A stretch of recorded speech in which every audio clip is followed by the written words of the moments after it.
My name is Mike Onswakes, Associate Director of the Institute of Public Knowledge. Thank you all for being here with us tonight.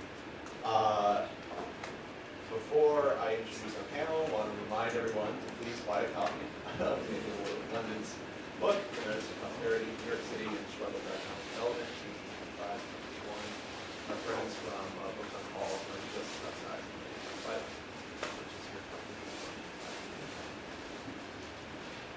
Daniel Wortel-London, in addition to being the author of this book, which has some great reviews, including one from Forbes magazine of all places, reminded me of the time that Raising Against the Machine appeared on this Elvis Forbes Demos. But Forbes said it's both richly detailed and visionary. The Menace of Prosperity is an ambitious and important new history of New York's recurring struggle to preserve its inequality. But Daniel, in addition to the author of this book, is a historian of American economic history. During his PhD in history, right here at NYU in 2020. And his research has been published in such outlets as the Journal of Urban History, the Journal of Gilded, Press Vera, edited collections by the Columbia University Press, Jacobin, Washington Post, New York Daily News. Daniel's research interest grew from his work as a policy advocate, having served as a policy coordinator at Civworld Demos, policy co-lead at the Wellbeing Economy Alliance, and policy specialist at the Center for the Advancement of Steady State Economy, as well as Town Planning Committee of Occupy Wall Street and USA. We're lucky to have two great new authors here tonight to honor on Daniel's work. The first, just to my right, is Phillips-Fein, longtime friend of IBK. She is the Robert Gardner Kenneth T. Jackson Professor of History at Columbia University and the author of the Pulitzer Prize finalist Fear City, New York's Fiscal Crisis and the Rise of Austerity Politics, along with book Invisible Hands, Businessman's Crusade Against the articles here in History, New York Times, New York Public, Nation, and she has held fellowships with the Guggenheim Foundation, Wesleyan State Foundation, and New York Public Library's Colby Center for Scholars and Writers. And our last speaker, who is a sub for today, John Paul Bianchi couldn't make it. So Andy Morrison, we're quite grateful for you being here. Who is Andy? Andy is the Associate Director of the New Economy Project, which is mentioned in this book. He oversees the New Economy Project's coalition of organizing, communications, and strategy, public banking, and other economic justice campaigns, working with communities, civil rights, and labor groups and cooperatives. Previously at NYPIRG, at New York PIRG, he directed the organization's statewide canvas, developed policy and organizing strategies on Main Student Campus. Andy currently teaches at NYU's Wagner School of Public Service and serves on the board of LES People's Andy, thank you very much for being here. And Daniel will actually give a presentation, followed by comments from both him and Andy. They'll have to read back and forth, and we'll make sure there's at least 20 or 30 minutes for Q&A. So please save your questions for that. But please welcome Daniel Wortel-London.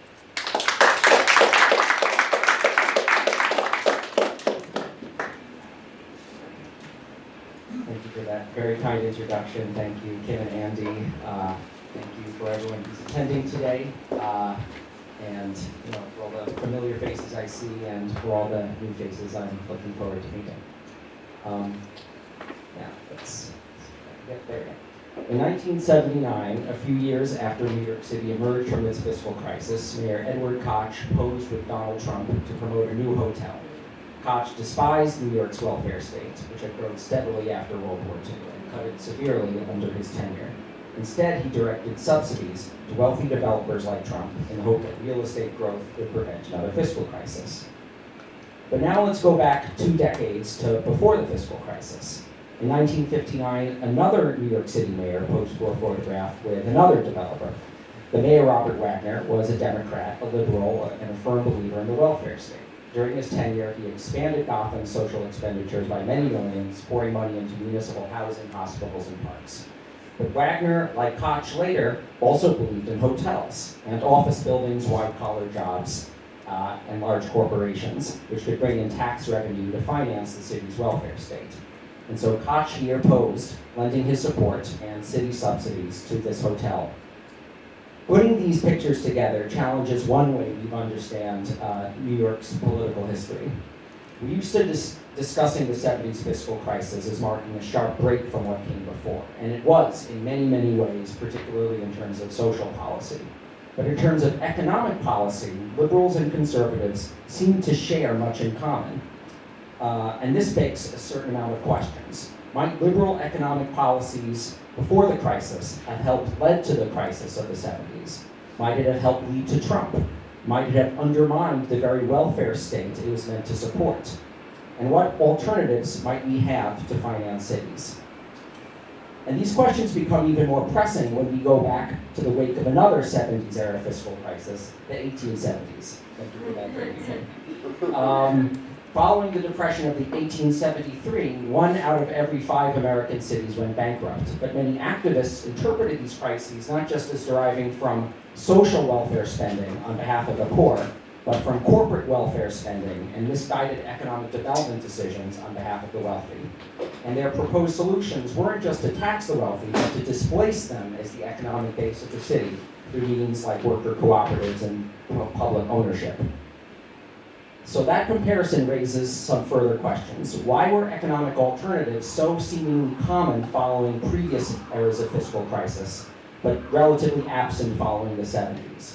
Why were the costs of elite-driven growth strategies so seemingly evident to earlier generations, but as compared to the post-war period? And what lessons does all this hold for today?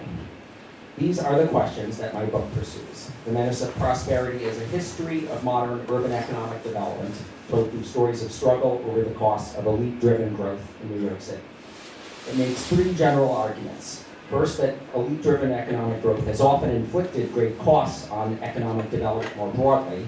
Second, that generations of activists have recognized these costs and promoted economic alternatives to that strategy. And third, that advocates of elite-driven growth came to dominate post-war New York, not so much by delivering economic development, but by obscuring elite-driven growth's burdens and its alternatives. So in order to make this argument, I bring in a couple of concepts that can help us accomplish this sort of task. The first is social costs, and this refers to the harm any economic activity imposes upon third persons or the community at large. Every economic activity, every aspect of investment, production, and consumption depends on a deeper layer of resources. Those resources range from natural resources to uncompensated emotional labor. To the extent an activity depletes those resources, that activity is uneconomic, and its increase represents what Herman Daly called uneconomic growth. But if the concept of social cost reveals the hidden wastage of elite economic activity, the concept of fiscal imagination helps us find alternatives to it. While many people tend to associate the economy strictly with capitalism, this tendency obscures all the diverse ways the economy can operate, from profitable cooperative businesses to nonprofit enterprises to barter. The economy isn't something abstract, it's simply the way we meet our material needs, and there are many ways of doing that, some with more cost than others. So by recovering the way past groups tried to meet those material needs, by recovering their fiscal imagination, we can recover lessons for better or worse ways of meeting our material needs in the present. So with that in mind, I want to provide some case studies from my book, tracing how New York's fiscal imagination broadened and narrowed between the 1870s and the 1970s, and what this means for us today. So we'll start with the 1870s. During this decade, as I mentioned, 1 out of 5 American cities went bankrupt. This was partly a national issue, the stock market collapsed. But at the city level, many local development decisions also went awry. New York depended largely on the property tax for revenue, and it tried to raise this revenue by raising property values. It sold public land, spent money on street improvements, went into debt to finance grand infrastructure projects. But values didn't rise quickly enough. After the stock market collapsed, banks asked for their money back, and New York couldn't pay up. This led to a large revolt against debt-financed improvements during the 1870s by worker activists who felt the cities were subsidizing speculative landlords at the expense of workers. This critique was translated into policy by the economic theorist Henry George. George argued that the effort of cities to raise the value of land was costing them enormously, as high land values made it harder for employers to erect factories and hire workers, and harder for workers to build homes. Progress was creating poverty. By taxing away the value of land, however, land could become more affordable for housing, productive factories could emerge, and cities could be financed without burdening the worker. So to accomplish this land value tax, George sought to rally workers, small businesses, and productive capitalists against speculative financiers and parasitic landlords. And for a time, he was somewhat successful, either through running as mayor or through getting certain advocates of this policy into city government. One of the first presidents of New York's tax department was a Georgist, actually. But George was outflanked ultimately by a broader convergence among liberal municipal finance officers and planning officials. Where Georgists had seen real estate's progress as causing poverty, other city officials believed taxing such progress would help reduce poverty through the new welfare state expenditures that tax revenue enabled. This imaginary is promoted through economic textbooks, implemented in city planning policies, and converted into budgetary practices which insulated economic development decisions from democratic oversight. And sorry for the low quality of this, but here's an org chart of New York City, and you can see the electorate is here, and they can elect folks like the mayor or comptroller, but things like the Department of Finance and the Board of Estimates are very much removed from the electorate's direct oversight. So these strategies provide the fiscal bulwark for the local welfare state, but it also marginalized the radical alternatives that emerged during the Gilded Age. Another example of creative development strategies was in the case of profitable public ownership. Today we often think about public ownership in terms of service provision, but many reformers in the late 19th century provided economic rationales for this ownership. On the one hand, owning profitable enterprises in transit and power could help cities earn profits while providing better services than those provided by the public sector. On the other hand, by generating profits, the city would have less need to tax productive businesses or workers for revenue. There's a cartoon here from one of the advocates of municipal ownership, and you see here is a symbol of New York, Father Knickerbocker, looking at all the traction, electric, and gas monopolists. If I could get some of that money, he could get out of hock, and here's the little taxpayer over here. He wouldn't be burdened as much through taxes. And this was implemented in a sort of unique way during the Great Depression. During the 20s, New York had promoted housing for the wealthy and some small owners, but this didn't save the city from fiscal crisis. There's a great image here showing roughly how this happened. The city spent millions on infrastructure, on subways and debt finance projects into the outer boroughs, but the demand simply was not there. And by the 1930s, you had these vacant subdivisions, which the city still had to pay to repair and keep. So it was in this context that advocates of public housing made a novel argument. So not only could public housing help jobs and lower rent aid the economy, but banks could invest in this property and be sure of repayment by way of the rent raised in the projects. Rent from public housing could help salvage the financial industry. And when the bonds were paid back, the profits, the rent, could help make these projects self-sustaining. But a lot rode on whether there would be enough rents in public housing. And the housing advocates originally planned to have a mix of incomes in the housing to allow cross-subsidizing, to allow better off people in the housing to help subsidize those who were worse off. But public housing for middle-income residents was very much opposed by the private housing industry who wanted that market all for themselves. And what you wound up with was what we're used to, a sort of two-level housing market in this country, where the private market, well subsidized by the public sector, is for the middle class, and then public housing and other residual programs are for workers. And this helps undercut the idea of profitable public ownership by leaving profits basically for the private sector to accumulate.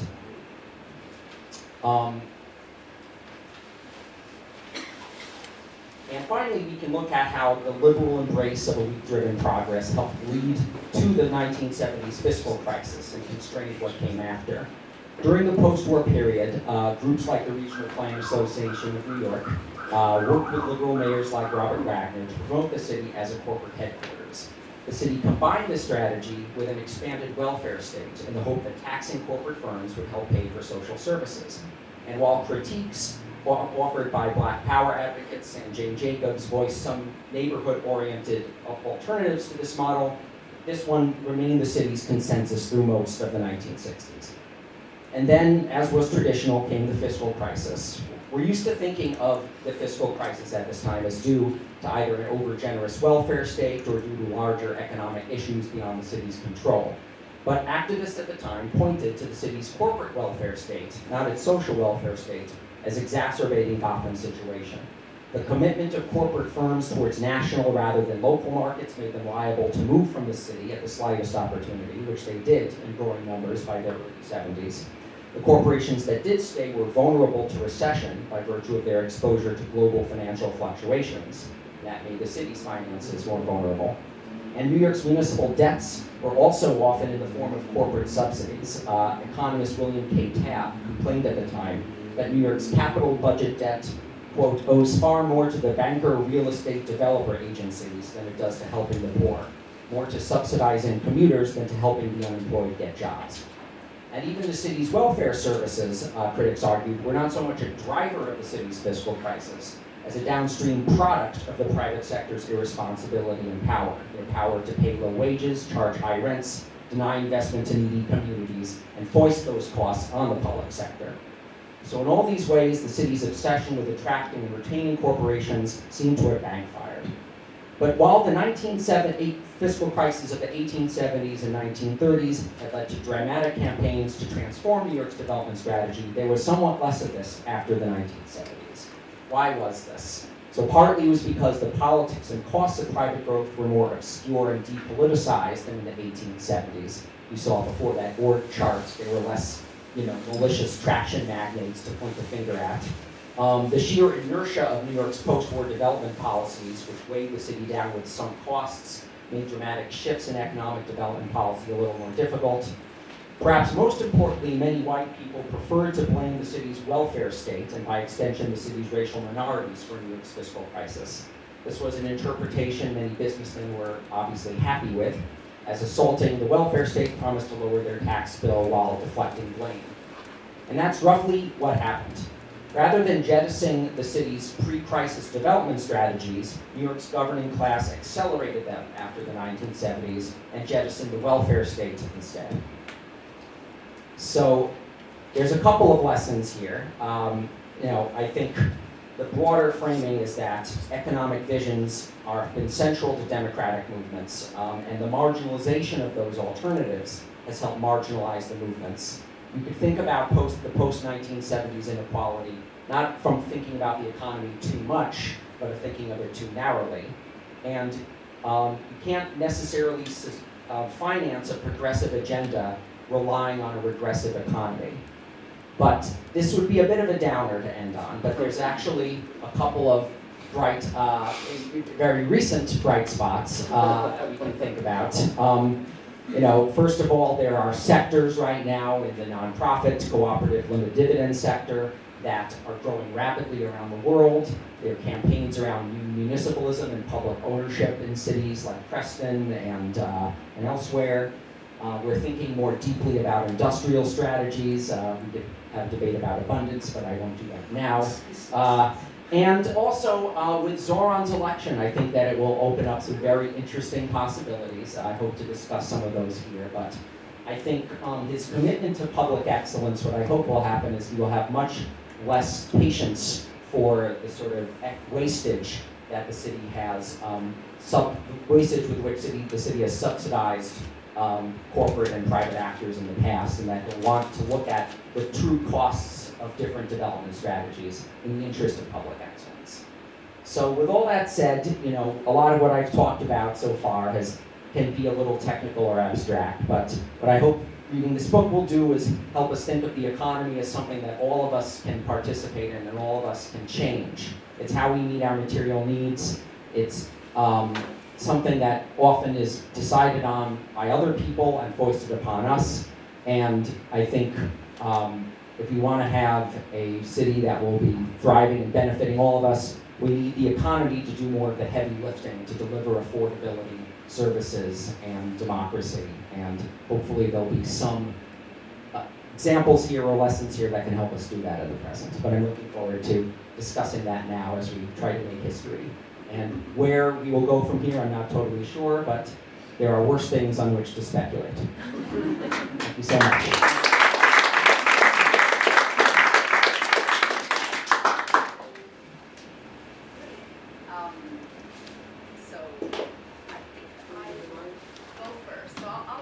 mic, but I think I'll just stay sitting down here. But yeah, so thank you for that presentation, and thank you for inviting me tonight, and thank you for writing such a wonderful book. This is really quite a marvelous book for those of you who have not read it as of yet. And it's a very unique work of history in that it is, I think it is really informed by your interest in policy and in economic policy, and yet it is very deeply a historical work. So it manages to both be this very deeply, densely, and intensely researched account of economic development strategy in the city, but also with a real attunement to what the possibilities are in the present. So I think actually, as a work of scholarship, it is, it's just unique in being grounded both in the history and in the implications of that history for policymaking in the present to an unusual extent. And I think it's both really a rigorous account, but also creative and imaginative and really, in many ways, a hopeful book. So I'm going to say just a couple of things about the book in the context of kind of writing about the sort of political economy of the 20th century in New York in particular, and then raise just a couple of questions about the present, and then we can kind of talk about them in after instance. So I think the book, one of the very striking things about this book is the long view that it takes of the city's economic development. And kind of the many accounts, as Daniel said, really focus on the 70s and afterward as a distinct period, or maybe post-1945 to the present, or to the end of the 20th century. And Daniel really looks back to it takes a long view, going back to the post-Civil War moment. And the book is focused around these different episodes of fiscal crisis and recovery afterward, but kind of asking the question on what terms does that recovery happen. And I think part of the effect of this is to shift our thinking away from a framework that focuses on the New Deal and its rise and fall, which is one of the kind of structuring narratives of 20th century political history. And to bring our attention instead to a lot of the continuities and the development of a paradigm that's kind of held by both quote-unquote liberals and conservatives, and a framework, a focus on growth as the solution to all economic and political problems that is really shared as a kind of, bipartisan consensus is not even big enough. It's not just the political parties, it's the whole framework and strategy. And you show how this is the case for the city, but in a deeper way, it's the case really for the country as a whole over this period. And the book, by pointing out some of by observing the limits of this strategy, or that there are a whole range of costs that can be associated with growth, and that those costs they are both economic and social, and they create instabilities that tend to undermine the very goals that are supposedly being pursued. It suggests the problems of the paradigm as a whole. And I think that this is, this is very much in keeping, not just with the kind of thinking about cities, but thinking about the economy more broadly, and thinking about environmental history in particular, and the range of concerns that have come to the forefront over the past 10 to 20 years as we think about climate change and kind of the ultimate costs of an economy focused entirely on growth above all. That this creates conditions that may be unsustainable in the long future for the planet, for humanity as a whole. And so I think the book kind of moves very nicely from these particular studies around New York to larger questions really that are implicit in it about the economy and how it functions, as an entire for the entire country and really for the world. Finally, one other area, just kind of thinking about the city's history is this continuity that you point out between the post-war years and the fiscal crisis, or kind of, I would say in some ways, minimize it, or like it's not exactly minimizing the fiscal crisis because you are interested in it, but also, but pointing out the framework that unites Wagner, Lindsay, Beam, and Koch, and the ways in which that belief in subsidizing real estate development and associating it also with tourism and white-collar employment, that focus, you suggest, actually may have led to the fiscal crisis, but also that it's a kind of a framework that brings these sides together. And that there was always kind of a corporate welfare state, that the tax subsidy, the subsidies and the like that are that one associates with the 80s really have this much deeper set of origins.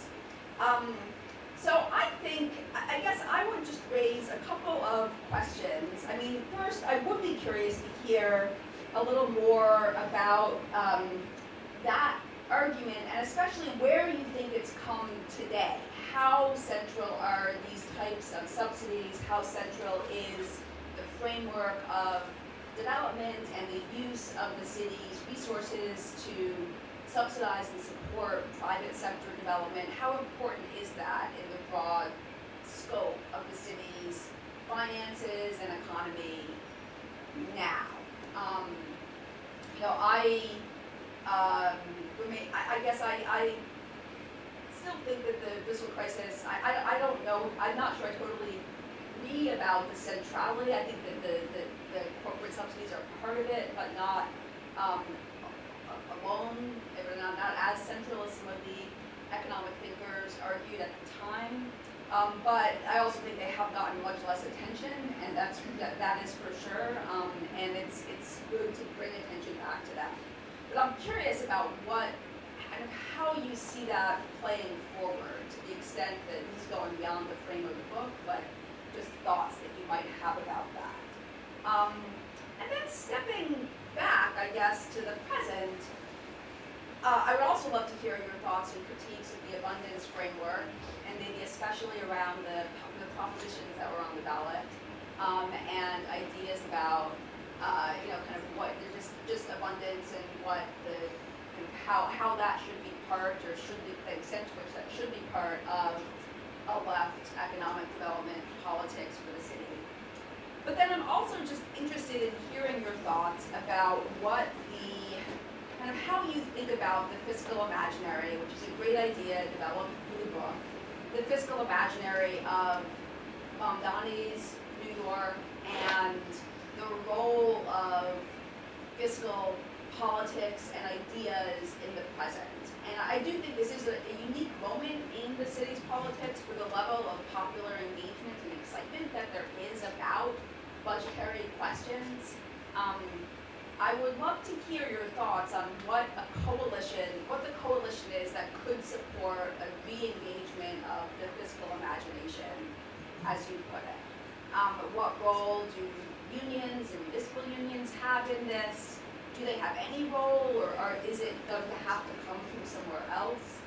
How do you think about, are there particular services that are uniquely suited to the kind of fiscal reimagining that you describe? And one of the best chapters in the book is really the one on NYCHA, which and New York City Housing Authority and its origins in the 30s, and I really had never realized this before, just the central role of the idea that this would be a self-sustaining profit, or not profit-making, but a kind of a self-sustaining economic unit that wouldn't require enormous federal subsidies. It would be powered from within. Are there parts of the city's public sector that you think are especially well-suited to that approach today? And who or what could make them happen? I think one of the things that we've heard a lot over the past week is about how dependent the Mamdani agenda is on support from Albany, support from Washington, the danger that creates as the new mayoralty, the mayor-elect is kind of under this extreme pressure from Washington and from President Trump. how much can the city do on its own? How much does it depend upon these transfer payments? Are there ways that it could exercise greater independence? I think that comes very much to the forefront. Can this agenda be achieved without support from higher levels of government? And are there places where one could push for that in some measure? And parts of the city's social sector and economy that could embrace this approach? And if so, who or what are the forces that could push to make it happen? So I think I'll wrap up here, but congratulations, Daniel. It's really a wonderful book, and I agree with Forbes. Everybody should read it. Thank you so much. Just full disclosure, I worked with Kim on this book, and I'm extremely grateful that also her wisdom informs, I hope, so much of what makes this good. The flaws are entirely my own. Not that there are any, but and I'm also just want to say how glad I am that Andy is here to answer all of those questions. No, I think that those are all just excellent questions. I think that to begin with, the coalition for this, I think, is in many ways the coalition that helped elect Mamdani, and it comes back to affordability in many ways. The folks who were rallying behind Hearst was a municipal ownership advocate, and George before them were people who were upset about the cost of living, and they felt that monopolies and magnates, monopolists were foisting high costs of transit and energy upon them. And we're seeing similar worries right now. And I think what was great about those former, you could call them populists, is that they politicized these costs, and they focused on the actors doing it, and they said, we can do better. The public sector can do better, or maybe alternative businesses can do better.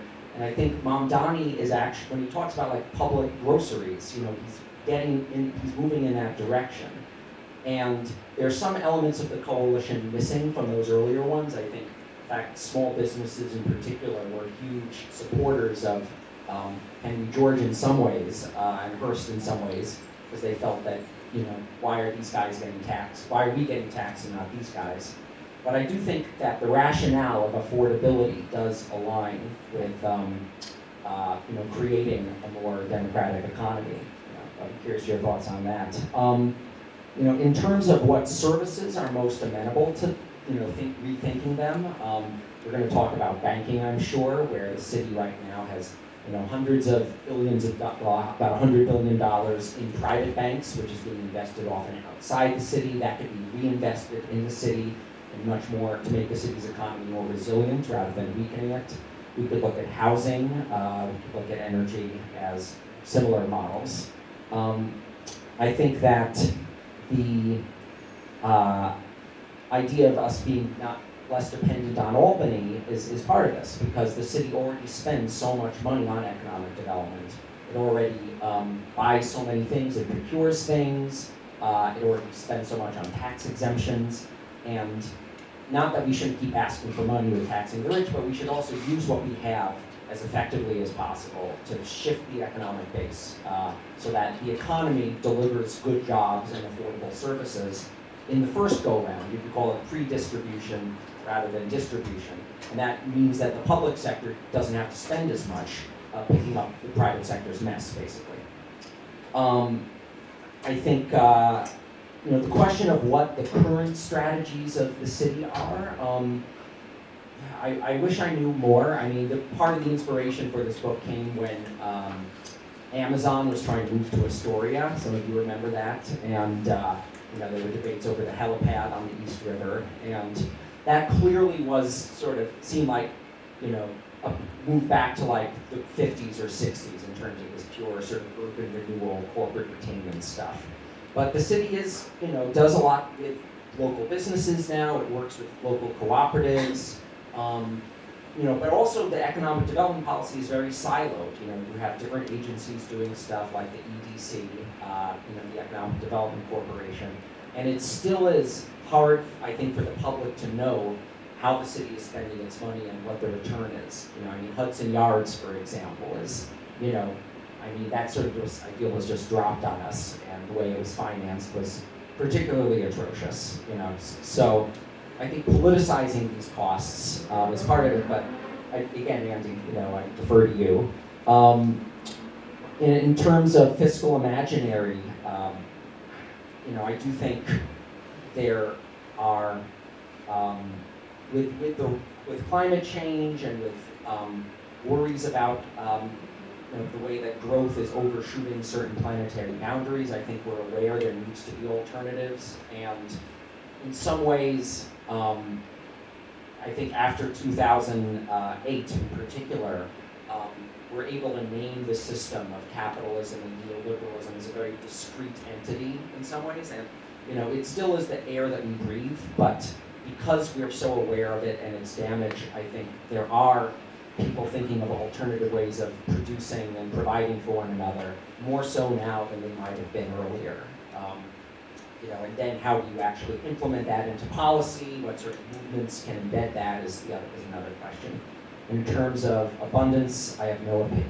But I'm honestly, I was working for the Center for the Advancement of a Steady State Economy, and that's very much a kind of degrowth organization, and I still see the importance of that, but, I was talking in Baltimore recently, and, they don't have a problem with degrowth. I would say they don't have a problem with growth necessarily in that city, and I do think that you can have caps on the aggregate macro level, but in other places you do need growth for a variety of reasons. And the argument of abundance of we need to streamline permitting and upzone things.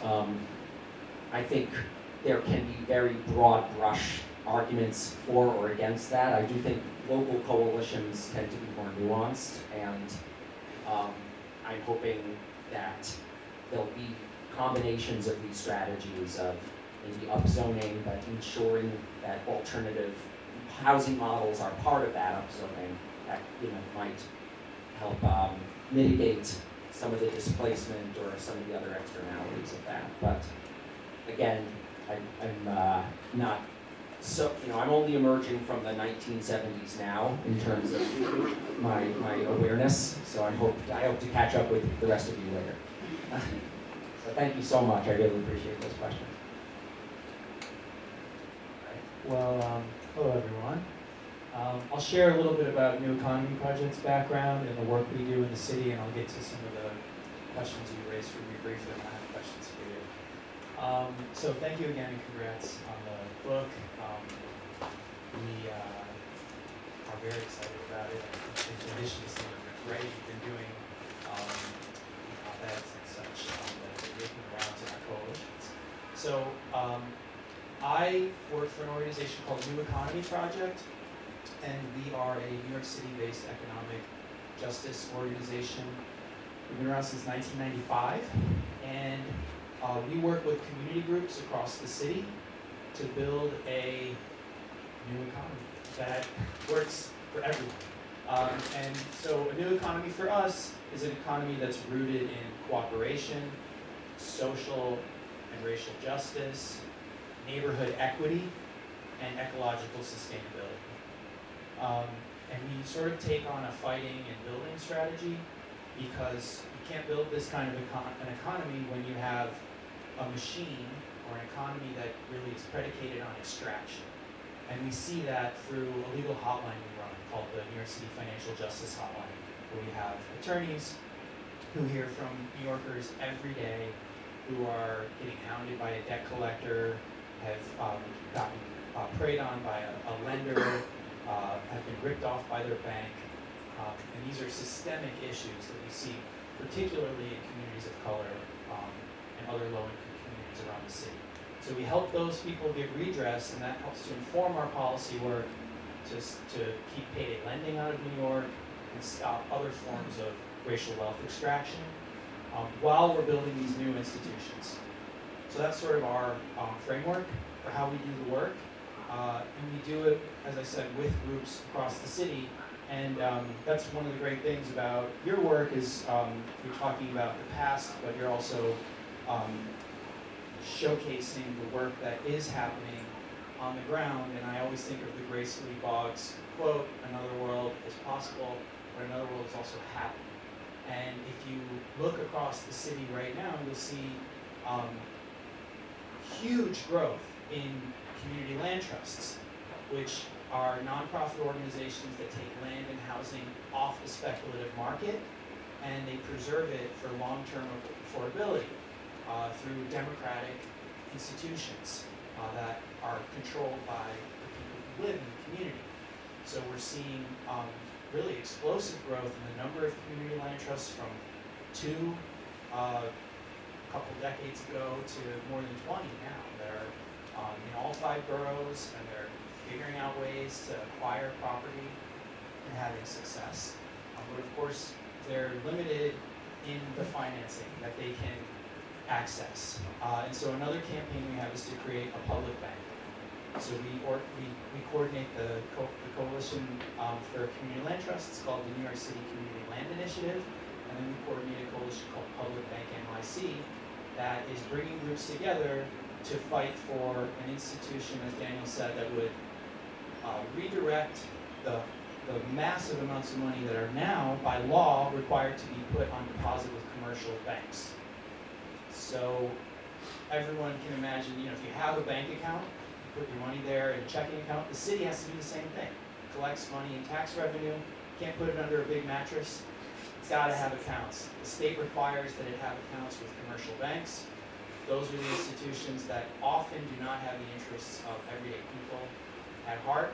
And so a public bank would leverage those funds and invest in communities, from community land trusts to other forms of democratic ownership, like worker co-ops and so forth. So that's our work. It's exciting, it's happening, but it needs to be scaled up. And that's where public policy comes in.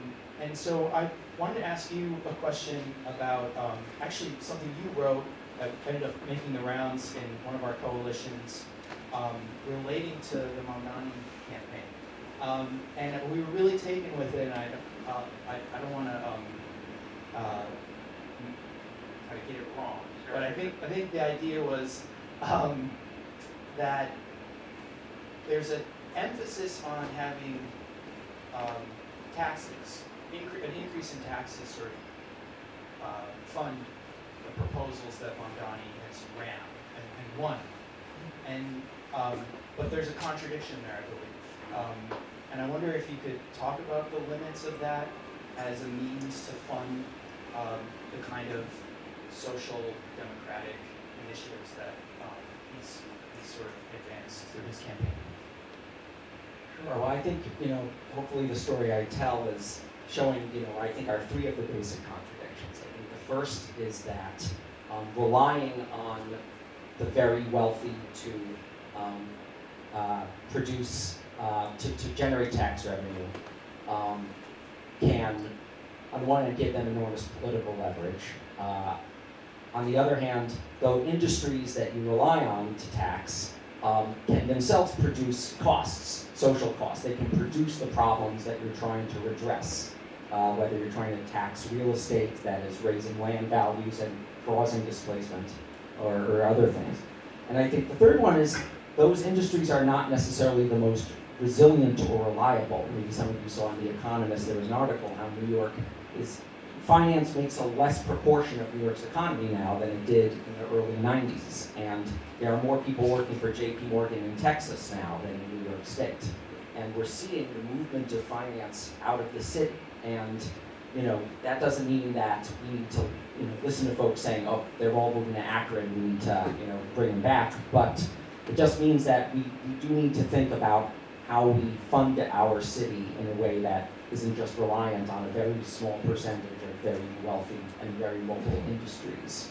So I would say those are some of the major costs here. And again, I'm not calling for not taxing these people, but we also need to think about displacing them as the economic base of the city. Well, that was, yeah, I mean, that's what, part of the motive or movement behind public banking in the city is to create a new financing mechanism that could support initiatives that would advance the incoming mayor's economic agenda. So, for example, we've called for the public bank to invest in cooperatives, and that would include food co-ops. So one of the other kind of questions I had is, in your reading of history and where you've seen movements call for this imagining of alternatives, economic alternatives, have they primarily been examples where, in the case of Mamdani's proposal for local grocery stores, it would be run by the government, or have there also been calls for cooperative institutions that would be sort of managed by the people themselves and owned by communities rather than owned by the state? Thank you so much. Yeah, there have been many. I mean, I go in the book, in the 1870s and 80s, the Knights of Labor were very strong in advocating for worker-owned enterprises. There were many of them in New York. In the 1920s and 30s, some labor unions were very involved in this. The ILGWU and Amalgamated, supported union banks and union housing. There's a great book by Sarah Horowitz on mutualism, which gets into this. And then in the 1970s and 80s, there is this sort of, renaissance of cooperatives. The Park Slope Co-op dates from there, but there are also other ones that you would see in Bed-Stuy and Harlem. And in some ways, these projects, again, the problem of scale comes up because there are not really, they're not getting municipal support or subsidies the way that the for-profit sector or the private shareholder companies are. And there isn't a movement behind them the way there was for other kinds of initiatives at the time. But yeah, no, I think there have been a lot of efforts to create worker-owned community economic institutions during this time.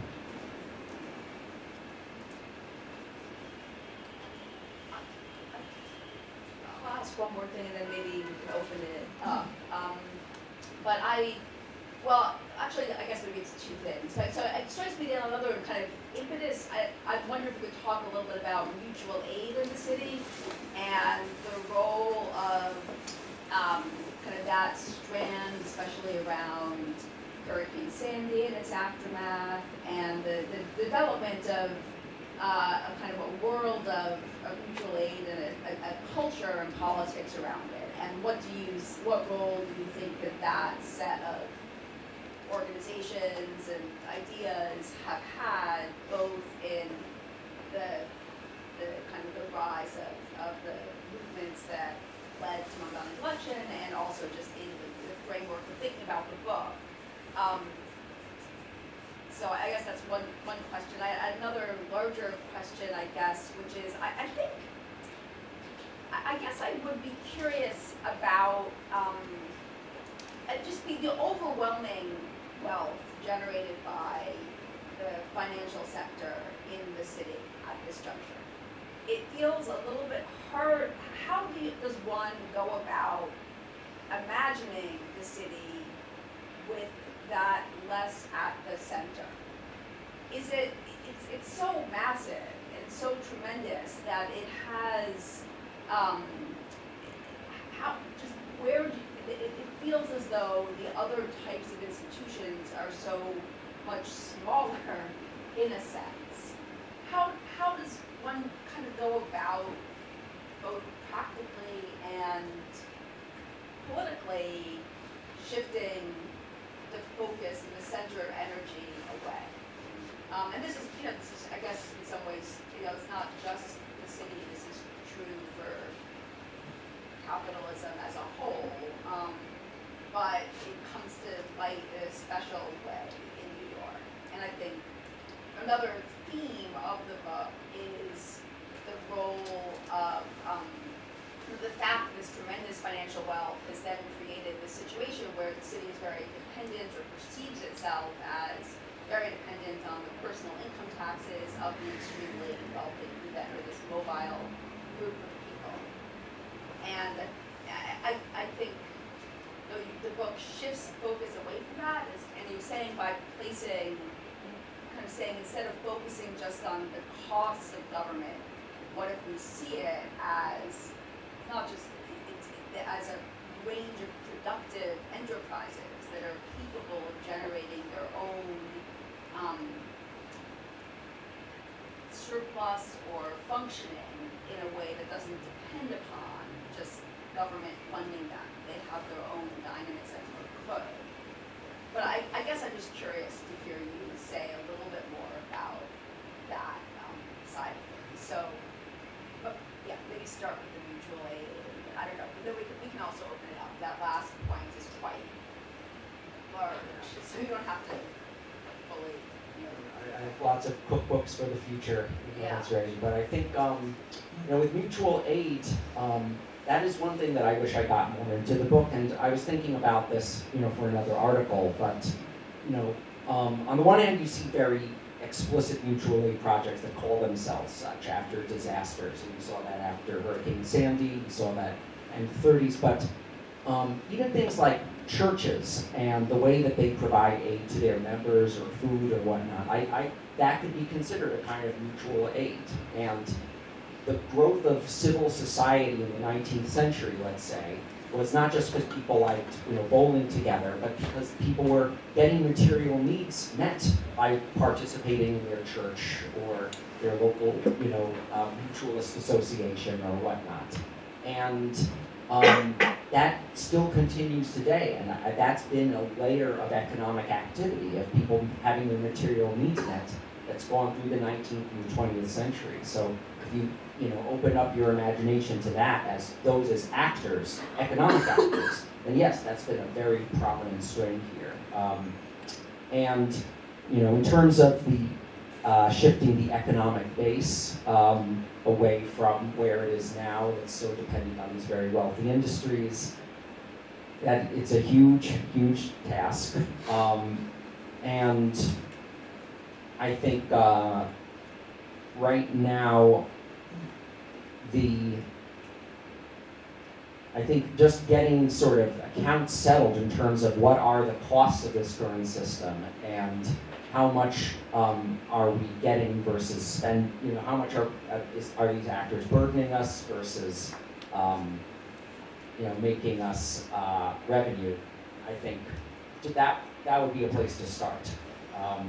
But I want to talk more about that with you and other folks too about what the strategy would look like. But yeah, maybe we can start opening it up. Let's take 2 questions at a time. So we'll start there. I'd like to sort of approach it differently, ask something which isn't as involved. And that is in both your introduction and the other statements, you talked about certain periods in New York history. And you talk about problems all through. But what I think you have to say, and I'd like to get your opinion on it, if I recall correctly, during the 2 8-year administrations of Giuliani and Bloomberg, this city was in pretty darn good shape. So what were they doing right, which you never mentioned and nobody mentioned, and the people before and after are not doing right? If I'd like you to comment on that.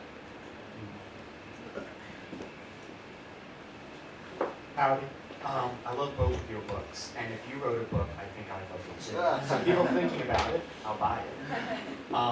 As I was thinking about during this talk, I was reminded of I think it's like the 1870s Ranger movement out in the Midwest, which I think is one of the best examples in America of cooperatives kind of forming and then developing like a massive political movement that has changed this country, I think, tremendously, with like worker comp and that type of stuff. But my history might be wrong. But what I was wondering is, what do you think is the equivalent of that today, of those kind of grain cooperatives? Is it public banking? Is it community land trust? Like, what do you see that can be that basis to kind of redistribute that wealth and do it productively, but also build the massive political movement as well? Thank you so much. You about to ask something? Yeah. Well, I think you know, on the one hand, you could say that there is a sort of opportunity costs to the New York doing pretty well in the 90s and 2000s. How else could we have developed in a way that could have generated jobs and well-paying jobs and affordable housing without the model that we chose to go on? You know, yes, we were able to go through the 90s and 2000s without another fiscal crisis, but there could have been other ways of doing that, right? And so that's one way of thinking of it. But the other thing is, New York, I do think after the 70s was in some ways luckier than places like Baltimore, let's say, where it did choose an option that enabled it to be, you know, the center of the octopus, the financial octopus, and the money, you know, coming to it. So it did become wealthy in that sense. But again, you know, we see from what The Economist is saying, you know, that's not necessarily forever. New York was doing well in the 20s too. It was doing well in the 1860s. And you can have something going on well for a time, and that same thing can produce problems, you know, 5 years or 10 years down the road. So I think it just comes down to, would there have been other ways of arriving at the outcomes we want? You know, if you think of the 90s and the 2000s as okay times, could we have arrived at that through other approaches? And could those approaches have also helped us avoid the downturns that did come after the 90s and 2000s, you know, as we saw in 2008 or whatnot? So I guess that, you know, I love seeing The Lion King on Broadway too. I'm not going to, you know, deny that, but there could have been other ways of doing it, and these alternatives might have been some of them. And as for the Granger movement, you know, I think I don't know enough about, you know, the sort of agrarian movements in the West, but those emerged when people were just so aware of the costs that were being inflicted on them by, you know, Eastern traction magnates and shipping costs and whatnot. And I think politicizing the costs of the current approach is at least the start. I think if you just sort of say cooperative, people will just not necessarily be appealing to that, but you first have to delegitimize and show the cost of the current system, and from that, you can get maybe these movements to look at alternatives, and that's what the Depression did to a certain extent, that's what the 1870s did, and I do think that the double whammy of inflation right now, and then the AI automation thing that's coming is going to really force people to think seriously about alternatives. There's a lot of questions. We'll go on this side. So we'll put Kim in the middle and then Fisher. Thank you. This is really great, really interesting. I'm looking forward to reading your book. I've having sort of seen little bits of parts of it. I'm curious about the Occupy movement. I'm curious about to what extent do you think it helped to change or alter the sort of fiscal imaginary? I mean, I can't imagine the pushback against the Amazon headquarters coming without having Occupy before that. So I'm just sort of curious about where you would situate Occupy. Where did it come from, and what effect did it have? Thank you so much. Could you elaborate a little bit on what the types of corporate welfare that you think contributed to the fiscal crisis in the 70s, and also what percentage of municipal outlays were going towards those forms of welfare?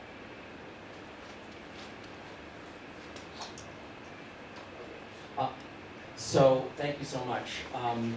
So I think the, you know, down in Occupy, from what I remember, and probably everyone will have different experience of it, but you know, there was a lot of it was about the 1% versus the 99%, and the historian here, Thomas Bender, said that was the most valuable thing that Occupy gave. It gave a framework for understanding inequality that was in some ways much more populist than, let's say, some older approaches around, you know, work class conflict, let's say. And I think, you know, when I was there, they were social democrats, they were anarchists, there were all kinds of folks there, and I'm not sure, all of them later on went to protest Amazon or whatnot, but I think that the wake of 2008 sort of permanently, I think, discredited the idea among many people that you could just rely on the sort of largest corporations, financial sector to come in and everything would work out. And it was about 5 or 6 years after Occupy that the Amazon thing came through, but even then, I think there were a lot of veterans of Occupy who were there, as I recall. Someone interviewed me and asked how many DSA members came out of Occupy. I'm not sure. Certainly, the Zohran people today might have been in their kindergarten at that stage. I don't know. Us early adopters were coming out of it.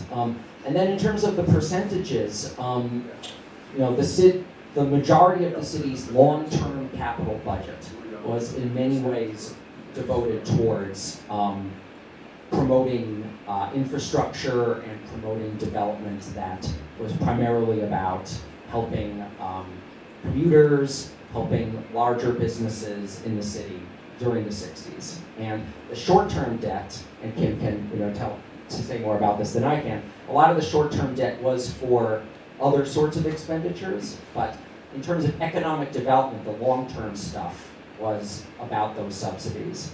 And then you had these select initiatives like the Battery Park City Authority, like the World Trade Center Development Project, the Javits Center, early initiatives that were also these kind of subsidies where the city was spending money and using tax exemptions to promote development.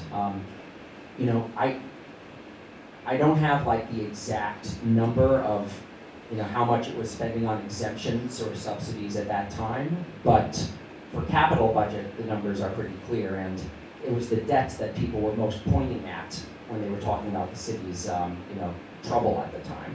And then if you include the welfare costs and you trace some of those costs to the power of the private sector to set, to foist those costs onto the public sector, I think that also is a form of subsidy, because rather than asking the private sector to take care of its own mess, it's the city that needs to pay for pollution cleanup or welfare spending or income supplements or things like that.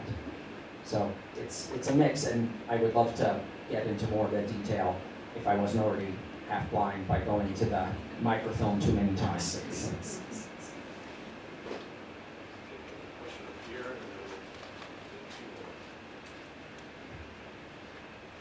So my first question is, have you submitted your resume to the Zohran? And my second question, thank you all for being here. Very much appreciate this conversation. My question is about how to get beyond redistribution, which, at least in my mind, lies in part in the seizure of the surplus value that workers produce by corporations, and then the political battle that ensues thereafter to reclaim some of that value and distribute it towards the public good. I think one of the reasons that the Zohran campaign succeeded is not only an emphasis on affordability, but an emphasis on having a politics that reflects the people and engage not only fiscal imaginary, but democratic imaginary. And so when we talk about solutions, solutions like community land trusts, which are also engaging not only fiscal but democratic imaginary, but in a way are still beholden or subordinated to macroeconomic trends, which are determined in large part by a select handful of individual city boardrooms. What role do you see, democratization of labor, of the economy, of corporations, as playing a central role into moving away from a redistributive economy or politics, and if you can, maybe provide some historic examples where those impulses have created cracks in the system.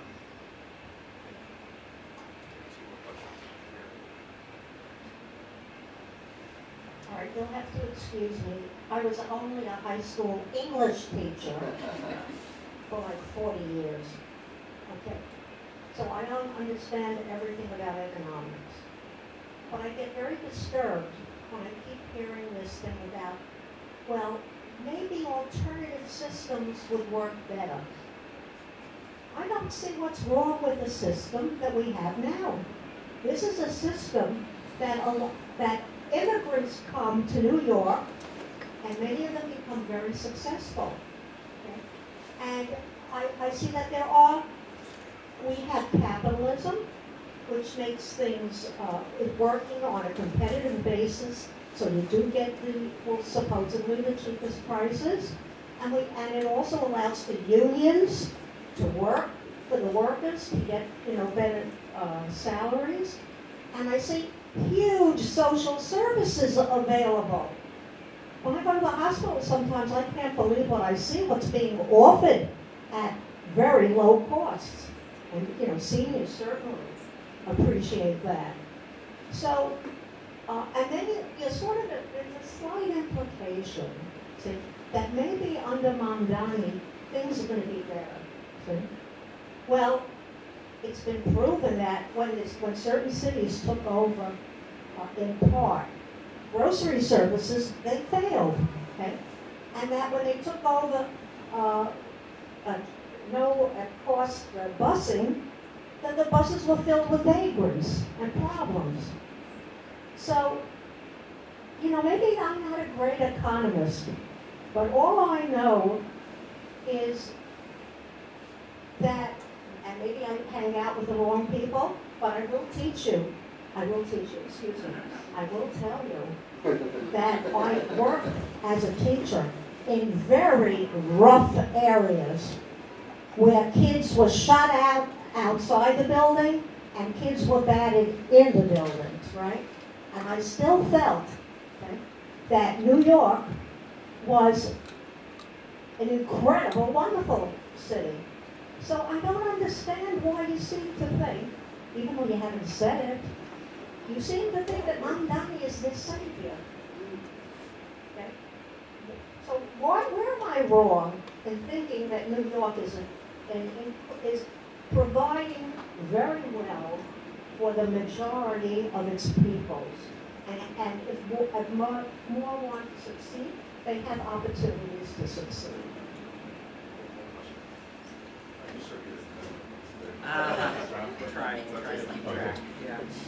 Yeah, so your presentation, your books seem to revolve on economic questions. You mentioned that a couple of times some sort of more political questions which are bound up, and I'm very interested in hearing more about them. So specifically, in line with the idea of to some extent providing grocery stores, but also the free bus idea.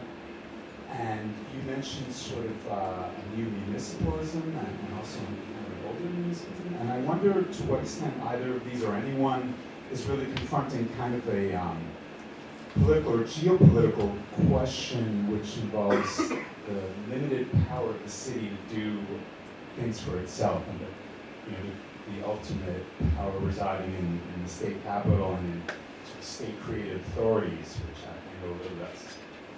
I thought of them when you displayed that diagram of the structure of organizations. But yeah, so if you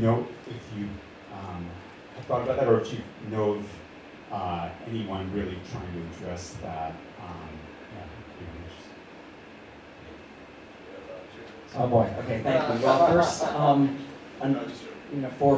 for my sins, I'm in West Orange, New Jersey, is where I live right now. So I don't know if Zohran will accept me, but I'm just a river away if he wants me. But I think first of all, the question of whether the city is working right now. We've seen over the past 10 years more and more new people making a middle income level of income leaving the city. the city is not necessarily working for them. It's either unaffordable or the quality of life is too low, but for whatever reason, we're seeing the city becoming more unequal. And if that's the case, you could argue that it's not working for a good swath of people here. And that's not getting into, the various costs that people pay that they might not have to pay under different kinds of models. I don't think it's cost, I think it's crime, Okay, due to drugs. okay. All right. Well, I'll just say I moved out of New York, not because of crime. I'm not sure, I might be the only one out of the city, so I feel very alone right now. I moved in 2018. Okay, there we go. In terms of the escaping from the city limits and the boundaries of its powers, I do think there's a lot that we still rely on Albany for. And Mamdani, when he was an assembly person, was one of the people backing a public bank bill up there. And that sort of will still need to work through the Albany Assembly, but at the same time, the city on its own was able to set up like a cooperative, a portion of its development fund to support cooperatives. And it's a pretty small percentage, but it's something it was able to do on its own. And you combine that with its existing spending power, and if it's able to work with other anchor institutions like hospitals and universities to also lend their purchasing power, then you have potentially a lot of money to play with that the city can use. That doesn't take away from its legal powers, though, and that is something, I wish I knew more about the current legal authorities that the city has, but it's going to have to, it'll have to change those too, but it can do both. It can work on changing those and also, develop these other models. And you're asking about returning the surplus value. This is, it's one of these questions of like, do we appropriate the financial industry, or do we do away with it? It's one of those things. Like, do we want to nationalize large corporations, or do we want to just break them up and have more worker-owned cooperatives or small businesses in their wake? I'm not totally sure what the proper mix is there. There's probably some on the commanding heights, and this is, the traditional socialist program was, the natural monopolies need to be taken over, and then other kinds of enterprises can rely on those for power or financing or whatnot. But I'm not totally sure what the mix is. But I think, like you're saying, it's not just about the fiscal imaginary in our economic terms, it's this democratic imaginary that people, I think, are partly going to Mamdani about. And the fact that he just loves this city and as he says, he wants the campaign to look like its people. I think people want its economy to look like its people, and not feel, like there's this sort of alien presence that is unaccountable to them, that is making life more expensive for them, but yet somehow we need it for the city's budget to go on. So, I think it would be very interesting to move in that direction. And there are these cities that have done that. I mean, you probably know some of them. There's Preston in the UK. There's Cooperation Jackson. There are regions like Emilia-Romagna and in Quebec and Montreal right now. It's not going to look the same here. We're not going to become Northern Italy anytime soon. But it's those examples that help set things up for the New Deal and all these other big reform movements in the past. And it's during these breaks, during these fiscal crises, that those alternatives have more of a chance of moving in. And we are in one of those crises now, and it's going to, not to be pessimistic, but I do think it could get very much worse. And so we need to have these plans ready. So I do think those are some other models. Sorry for rambling. Time for 2 more questions. Andrew? Yeah. first of all, congratulations, Daniel. It's very, very nice to see you up there after reading very many versions of this, and I'm glad to see all the colons were excised. Replaced by dashes. That's right, exactly. So I'd like to actually pick up on something that Kim asked about, which is thinking about and this is an abundance-related question, but I think that like all of the debate around abundance has been kind of over. Like it seems like there is a broad agreement, at least within the city, about the need to build lots of new buildings and new housing. How should we think about? How do you think we should think about that, given your and these the passage of these ballot initiatives that give lots of power to the central city government to pursue rapid development, kind of given your history of suspicion of the kind of way that New York's central government has acted in relation to development.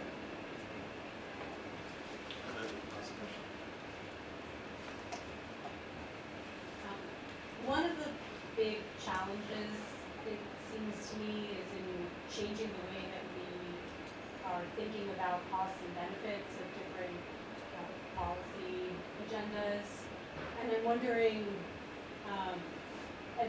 from your research in your book, are there examples of, it also feels like a deeply unsexy thing to be like, we need to be considering the externalities here.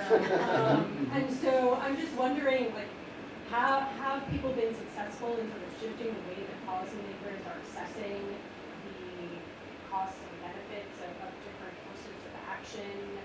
And I mean, and if you want to bring it to today, like how might that be framed in a way that is enticing to people and not so abstract?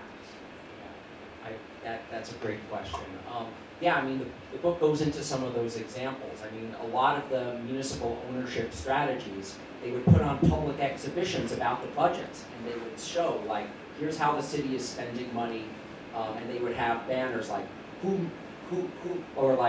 city expenditures, who makes it, who takes it, like, who's making the money, where is the money being spent on, and they would politicize it. And in the same way with public housing, I don't know if I can pull up my PowerPoint now if it's going to load, but there are posters showing like the costs of quote slum housing, the costs of police, crimes, fire, disease. That's put on the public sector, and they would say this is costing us too much. If we have public housing, we could save all that money, and they would very much use infographics, but they would politicize the budget, and I do think there's chances of doing that now. I mean, we hear about participatory budgeting, which can be nice. You decide if you're going to build a bike rack or a tree or something, but to make it much more open, and politicize the cost of these other strategies is still, I think, an untapped sort of axis of politicization.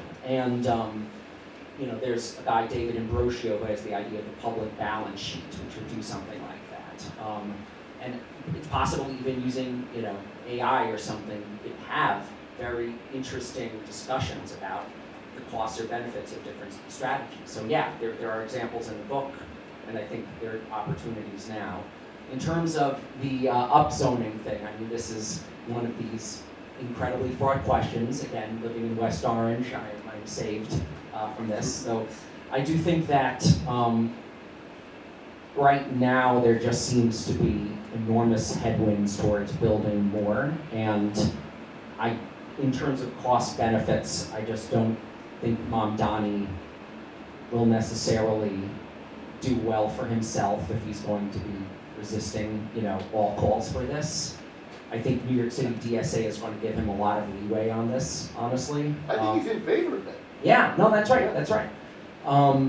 And at the same time, he's pushing for the Community Right to Purchase Act, where any public land or institutions that are up for sale, I think it's like community land trust or whatnot, get first right to, the first option to buy it.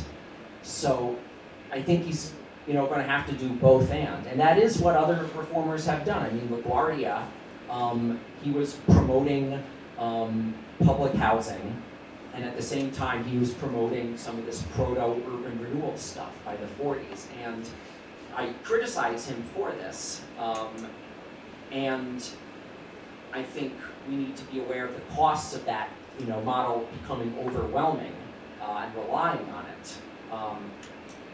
But I'm teaching a class on political history, and LaGuardia couldn't have done much if he wasn't elected. And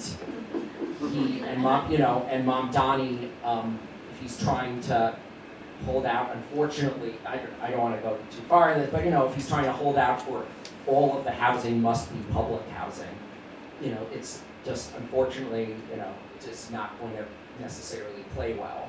So it's going to be it's probably going to be a mixture, I think, of what he's going to do. But it's about being aware of the costs again and trying to move the needle while doing some of those necessary things.